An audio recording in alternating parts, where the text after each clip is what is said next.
Dear students and parents, welcome to my my future the team of expert counsellors. जैसा कि आपको पता है, मई 21 एक टेंटेटिव डेट है आपके नीट के एग्जामिनेशन के जो आ गई है, और मुझे उम्मीद है कि आप जो है बहुत अच्छी तैयारी कर रहे हैं, कोचिंग इंस्टीट्यूशंस के अंदर भी जा रहे हैं, तैयारी कर रहे हैं, अच्छा स्कोर भी, अच्छा रैंक भी लेकर आएंगे। जो मैं पिछले कुछ सालों में ऑब्जर्व कर रहा हूँ कि बहुत अच्छा रैंक, बहुत अच्छा स्कोर लाने के बाद भी स्टूडेंट्स का एडमिशन नहीं हो पा रहा है। तो इट्स लाइक मुझे ऐसा लगता है जैसे फुटबॉल की गेम की तरह है। आप फुटबॉल को किक मार के आप पोस्ट तक तो लेकर आ पाते हैं, और लेकिन गोल करना मिस कर जाते हैं। सिमिलरली ऐसा हो रहा है कि आप अच्छा रैंक तो लेकर आ रहे हैं, अच्छा स्कोर तो लेकर आ रहे हैं, लेकिन एडमिशन नहीं ले पा रहे हैं उसके बाद भी। तो उसके पीछे कारण क्या है? बड़ा सा रीजंस है जो मैं समझता हूँ, जो मैं देख रहा हूँ, ऑब्जर्व कर रहा हूँ। तो मैं कुछ चैलेंजेस शेयर करना चाहूँगा आपके सामने, जो MBBS के एडमिशन के अंदर बच्चे जो स्टूडेंट जो फेस करते हैं। सबसे पहले तो ये है कि यहाँ पर हिंदुस्तान में बहुत डिफरेंट तरह की काउंसलिंग्स होती हैं।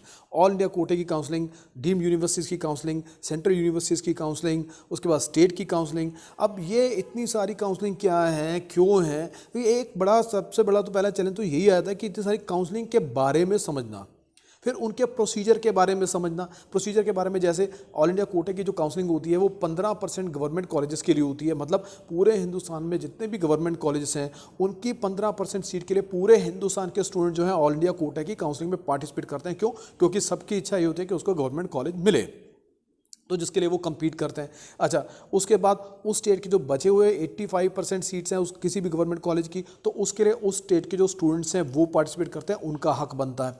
अच्छा, उसके साथ साथ जो है जो दूसरे जो प्राइवेट कॉलेजेस हैं उसकी 100% सीट्स के लिए उस स्टेट के स्टूडेंट जो पार्टिसिपेट करते हैं। इसके बाद डीम्ड यूनिवर्सिटीज़ की काउंसलिंग अलग चलती है, वो ऑल इंडिया कोटे की काउंसलिंग के साथ पैरेलली चलती है। उसके साथ में जिपमर, एम्स, इसकी काउंसलिंग चलती है। सेंट्रल यूनिवर्सिटीज़ की जो काउंसलिंग है ये चलती है। अब इसमें एक चीज़ और आ जाती है, जब ये सारी काउंसलिंग चल रही होती हैं तो इसमें एक आता है कैटेगरी।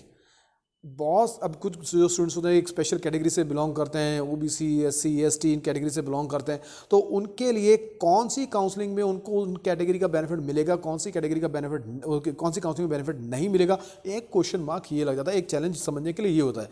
कई बार ये भी देखा गया है कि बच्चे को काउंसलिंग में उसकी कैटेगरी का बेनिफिट मिल सकता था, लेकिन उसने उस कैटेगरी के हिसाब से सीट को नहीं भरा और उस वजह से उसकी वो सीट मिस हो गई। तो एक ये भी अपने आप में एक बहुत बड़ा चैलेंज है। उसके बाद अगली चीज़ जो आती है वो प्रोसीजरल आ जाता है। प्रोसीजरल आ जाता है, अब हमारे देश में 28 स्टेट्स हैं, 8 जो हैं यूनियन टेरिटरीज़ हैं। वो इतनी सारी स्टेट्स के अंदर अलग अलग डिफरेंट डेट्स में रजिस्ट्रेशन ओपन होते हैं। कब कौन सी सीट का रजिस्ट्रेशन ओपन होगा ये नहीं स्टूडेंट्स को पता रहता। कब ऑल इंडिया कोटे की काउंसलिंग जो है वो शुरू होने वाली है उसका ट्रैक रखना, फिर इतनी स्टेट्स की काउंसलिंग का ध्यान रखना, ये अपने आप में बहुत बड़ी समस्या है। कई बार स्टूडेंट्स समझता है कि यार अभी तो नीट का एग्जाम नहीं हुआ, और जब नीट का रिजल्ट आएगा उसके बाद रजिस्ट्रेशन के फॉर्म शुरू होंगे। जबकि आपको बताता हूँ, केरला का फॉर्म जो है वो 24 फरवरी में निकल गया था, 2020 की बात आपको बता रहा हूँ। तो अब बहुत सारे स्टूडेंट्स ने केरला का फॉर्म ही नहीं भरा, दोबारा फिर हालांकि चांस मिला तो, लेकिन फिर कुछ स्टूडेंट्स नहीं भर पाए। तो एक ये बात समझने की, ये ट्रैक रखना बड़ा, ये एक बड़ा अपने में एक चैलेंज हो जाता है कि भाई कब कौन सी स्टेट का फॉर्म निकल रहा है इतनी, और कई बार बहुत कम टाइम के लिए स्टेट्स के फॉर्म निकलते हैं और संडे को भी निकल जाते हैं। तो संडे को भी अपने आप को ओपन रखना पड़ता है, ध्यान रखना पड़ता है कि कोई स्टेट का फॉर्म मिस ना हो जाए। तो एक ये बहुत बड़ा चैलेंज आ जाता है। चलिए मान लीजिए कि आपने रजिस्ट्रेशन करवा लिया। रजिस्ट्रेशन करवाने के बाद करते हुए आपको एक चीज़ का और ध्यान रखना पड़ता है। बहुत सारी स्टेट्स में रजिस्ट्रेशन के रूल्स अलग हैं। फॉर एग्जांपल आप डेट ऑफ बर्थ की बात करते हैं, तो डेट ऑफ बर्थ के लिए आपको या तो 10th की मार्कशीट आपको अपलोड करनी है या पासपोर्ट अपलोड करना है। और बच्चे क्या, स्टूडेंट्स क्या करते हैं, वो अपना आधार कार्ड डाल देते हैं। आधार कार्ड डालने से वो डिस्क्वालीफाई हो जाते हैं, दोबारा फिर से अपलोड करना पड़ता है स्टेट के लिए। तो ये कुछ पॉइंट्स भी ध्यान रखने पड़ते हैं कि कौन कौन से डॉक्यूमेंट्स वैलिड हैं रजिस्ट्रेशन के पॉइंट ऑफ व्यू से। तो ये भी एक चैलेंज स्टूडेंट्स के सामने आ जाता है। डिफरेंट स्टेट्स हैं, डिफरेंट रूल्स हैं। उसके बाद चलिए रजिस्ट्रेशन हो गया, सब कुछ हो गया, ठीक हो गया, और फिर हर स्टेट का रैंक भी, क्वालिफाइंग रैंक भी निकल कर आता है, तो वो भी इसका ट्रैक रखना है। अब रजिस्ट्रेशन के बाद बात आती है चॉइस फिलिंग की। सबसे पहले मैं बात करता हूँ ऑल इंडिया कोटे की चॉइस फिलिंग की बात करता हूँ, जहाँ पर 15% की जो सीट्स गवर्नमेंट सीट्स के लिए पूरा हिंदुस्तान के स्टूडेंट्स compete कर रहे हैं। तो सबसे पहले ये ट्रैक रखना कि इतने सारे जो गवर्नमेंट कॉलेज थे उनमें कट ऑफ क्या गई थी, पिछले सालों में क्या कट ऑफ गई थी, क्या रैंक गया था, क्या स्कोर रहा था, उसके हिसाब से आपको एडमिशन मिलेगा कि नहीं मिलेगा, उसका ट्रैक रखना। उसके बाद जैसे जैसे हर स्टेट के फॉर्म खुलते जाएंगे और जिस जिस स्टेट में आप लोग अप्लाई करने वाले हैं उस पर्टिकुलर स्टेट का ट्रैक रिकॉर्ड रखना कि उस पर्टिकुलर स्टेट में पिछले सालों में क्या रैंक गया था, क्या स्कोर गया था, क्या आपके रैंक और आपके स्कोर के हिसाब से आपको मिल पाएगा कि नहीं मिल पाएगा। यहाँ पर एक क्वेश्चन और आ जाता है, वो आ जाता है ओपन स्टेट्स का और जो अदर स्टेट्स का। हिंदुस्तान में बहुत सारी स्टेट्स ऐसी हैं जहाँ पर जिन्होंने जो ओपन स्टेट है, ओपन स्टेट का मतलब क्या है, जिसमें बाकी स्टेट के स्टूडेंट भी जो हैं वो काउंसलिंग में पार्टिसिपेट कर सकते हैं, जैसे हरियाणा, यूपी, केरला, कर्नाटका। इसमें दूसरी स्टेट्स के बच्चे, अदर स्टेट्स के स्टूडेंट भी जो काउंसलिंग में पार्टिसिपेट कर सकते हैं, उनके लिए 10 से लेकर 30% तक की सीट जो है रिजर्व रहती हैं, वो उनके लिए अलॉटेड होती हैं। और कुछ स्टेट्स ऐसी हैं जहां पर अपने ही स्टेट के बच्चे, खाली होम स्टेट के स्टूडेंट्स ही उसमें पार्टिसिपेट करते हैं, जैसे महाराष्ट्र, राजस्थान या उड़ीसा। और इनमें से कुछ स्टेट्स ऐसी भी हैं जो फर्स्ट राउंड में तो अदर स्टेट्स के लिए ओपन नहीं होती, लेकिन सेकंड राउंड के अंदर या मॉपअप राउंड के अंदर या स्ट्रे वैकेंसी राउंड के अंदर जो अदर स्टेट के स्टूडेंट्स के लिए ओपन होती हैं। तो ये भी ट्रैक रखना चॉइस फिलिंग के टाइम पर या उससे पहले ही ट्रैक रखना कि कौन कौन सी स्टेट्स में आप जा सकते हैं, नहीं जा सकते, ये भी एक अपने बड़ा क्वेश्चन हो जाता है। दूसरा, जब आप चॉइस फिलिंग करते हैं तो चॉइस फिलिंग करते हुए बहुत ध्यान से रखने वाली बात ये होती है कि आप कौन से कॉलेज को प्रेफरेंस देकर आप कौन से रैंकिंग पे किस कॉलेज को रख रहे हैं। जैसा कि मैंने देखा, कई बार देखा मैंने, जो इस बार ही मैंने देखा कि बहुत सारे फ़ोन स्टूडेंट्स के आते रहते हैं, तो हमें आइडिया लग जाता है। जब एक स्टूडेंट था, उसका जो रैंक था, उस रैंक के हिसाब से जो जिस कॉलेज में उसका नाम आना था, उसने उस कॉलेज को रखा 4th नंबर पे, और उससे पहले 3 कॉलेज ऐसे रख दिए जहां पर उसका नंबर नहीं आ सकता था। अब उसके कॉन्सिक्वेंसेस क्या हुए? वो कॉलेज तो बहुत बढ़िया थे उस स्टेट के, लेकिन वो जो कॉलेज की रैंकिंग भी ऐसी थी कि जिससे उस स्टूडेंट की रैंकिंग मैच ही नहीं करती थी। तो पहली 3 पोजीशन तो वैसी चलेंगी, उसमें नाम ही नहीं आता रैंकिंग के हिसाब से।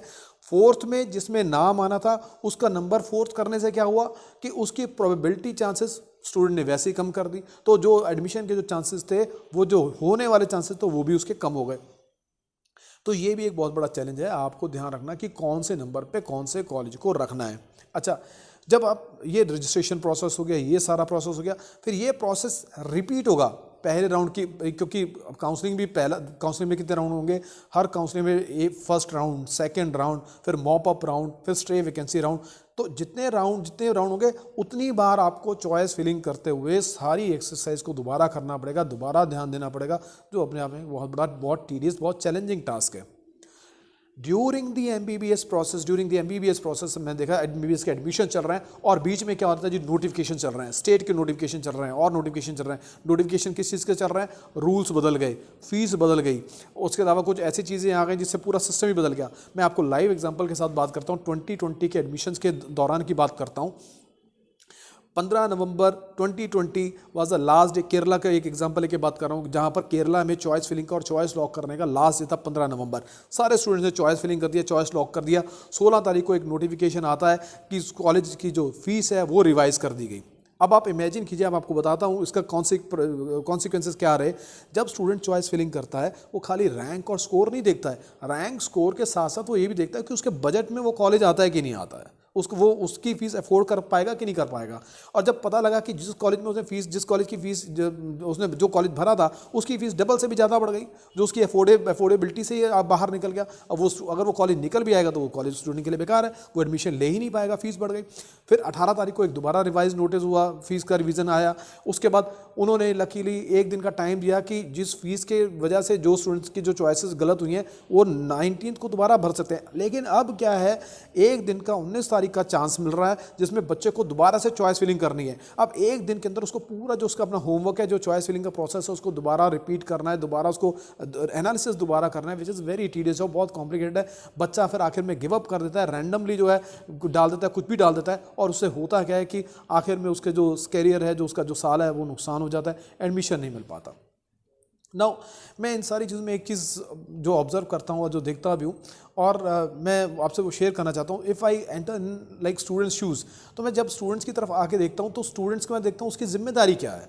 स्टूडेंट की जिम्मेदारी है स्कूल जाना, प्रिपरेटरी क्लासेस जो नीट की तैयारी वो ले रहा है, कोचिंग ले रहा है, उसकी तैयारी करना या घर में तैयारी करना, आज अच्छा स्कोर लाना, अच्छा रैंक लाना। लेकिन इसके बाद अगर हम बच्चे को बोलें, स्टूडेंट को बोलें कि भाई आपको उसके बाद ये भी एनालाइज करना है कि पिछले सालों की रैंकिंग क्या गई थी, इसका भी ट्रैक रखना है, और आने वाले साल में क्या रैंकिंग जाएगी, क्या कट ऑफ जाएगा, कहाँ एडमिशन मिल सकता है, कहाँ नहीं मिलना, कहाँ एडमिशन नहीं मिल सकता, इसका भी ट्रैक आप रखो, उसके हिसाब से आप अप्लाई करो। तो मुझे लगता है it is too much of expectation from a student, from our children.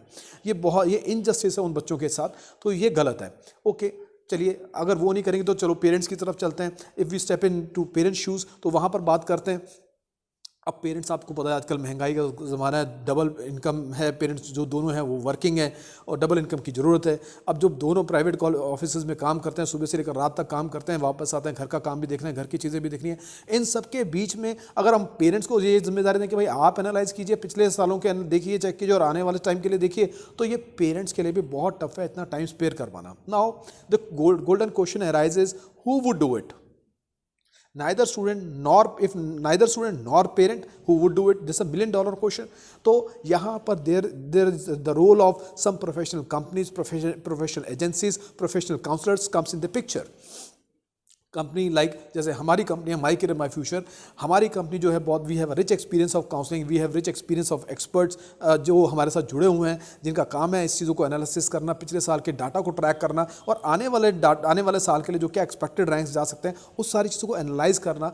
और हमने एक क्लब बनाया जिसका नाम रखा है medical counselling club. Medical counselling club के अंदर जो भी बच्चे हमारे इस मेडिकल काउंसलिंग क्लब का मेंबर बनते हैं, हमने उसको एक टैगलाइन दी है, नीट से पहले नीट से बाद तक।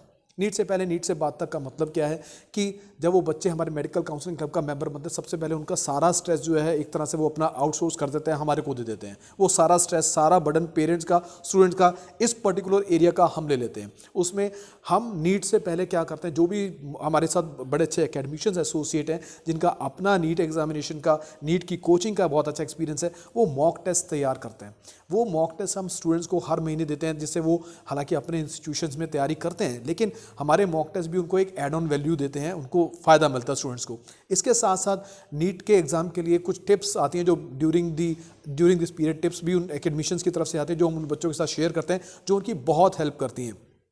मैंने पिछले 2020 में भी देखा कि बहुत सारे स्टूडेंट्स हैं जिनको इन टिप्स से और इन मॉक से बहुत हेल्प मिली। अच्छा, उसके बाद जैसे ही टाइम पीरियोडिकली जो भी नोटिफिकेशन नीट को लेकर आता है, जो भी पीरियोडिकल नोटिफिकेशन एमबीबीएस के एडमिशन को लेकर आता है, वो हम स्टूडेंट्स से शेयर करते हैं। किसी स्टेट का नोटिफिकेशन आता है वो शेयर करते हैं। फिर जब नीट का एग्ज़ाम हो जाता है, रिजल्ट आता है, तो रिजल्ट से रिलेटेड इन्फॉर्मेशन, उससे रिलेटेड जो भी नोटिफिकेशंस निकलते हैं, जब प्रोसीजर शुरू हो जाता है, रजिस्ट्रेशन का प्रोसेस शुरू हो जाता है, जब काउंसलिंग का प्रोसेस शुरू हो जाता है, स्टेट काउंसलिंग का प्रोसेस शुरू होता है, वो सारे प्रोसेस के नोटिफिकेशन हम स्टूडेंट तक पहुँचाते हैं, टाइमली पहुँचाते हैं, ताकि बच्चा जो है एक्शन उस पर फटाफट ले सके। फिर अगला जो सबसे बड़ा इंपॉर्टेंट रोल जो आता है चॉइस फिलिंग का, जो मैं आपसे बड़ी बार कह चुका हूँ, तो जो चॉइस फिलिंग का जो आ जाता है, तो चॉइस फिलिंग में हम बच्चे को प्रोफाइल मैप करके देते हैं, उसकी रैंकिंग, उसके स्कोर के हिसाब से उसको प्रोफाइल हम मैप करके देते हैं और उसको गाइड करते हैं ताकि उसका एक अच्छे कॉलेज में जिसमें वो डिजर्व करता है उसमें एडमिशन मिल जाए। अब कुछ स्टूडेंट्स ऐसे भी होते हैं जिनका स्कोर नहीं आ पाता अच्छा, जिनका स्कोर कम होता है, तो वो स्टूडेंट एमबीबीएस करना चाहते हैं, तो उनके लिए क्या ऑप्शन है, वो क्या करें अगर इंडिया में उनको एडमिशन नहीं मिल पाता, या कुछ स्टूडेंट्स ऐसे हैं जिनका बजट जो है वो कम होता है, जो इतना खर्चा अफोर्ड नहीं कर पाते, प्राइवेट कॉलेजेस की फीस अफोर्ड नहीं कर पाते, गवर्नमेंट में नाम आता नहीं उनका, तो वो क्या करें, एमबीबीएस करना चाहते हैं। तो हमारा एक ओवरसीज़ डिपार्टमेंट है। ओवरसीज़ डिपार्टमेंट जो है, हम इंडिया के अलावा फॉरेन कंट्रीज़ में भी एमबीबीएस के एडमिशन के लिए काम करते हैं, हमारी टीम काम करती है। जैसे फिलीपींस है, यूक्रेन है, रशिया है, यूएस है, यूके है, जॉर्जिया है, बांग्लादेश है, तो इन सब स्टेट्स के, नेपाल के लिए भी हम काम करते हैं, तो इन सब कंट्रीज़ के लिए हमारी जो टीम है वो काम करती है। तो वो ये बहुत सारी कंट्रीज़ ऐसी हैं जो जिनके जो मेडिकल कॉलेजेस हैं MCI से, WHO से, यूनेस्को से, यहाँ तक कि यूरोपियन यूनियन जैसी बड़ी बड़ी ऑर्गेनाइजेशन से अप्रूव्ड हैं।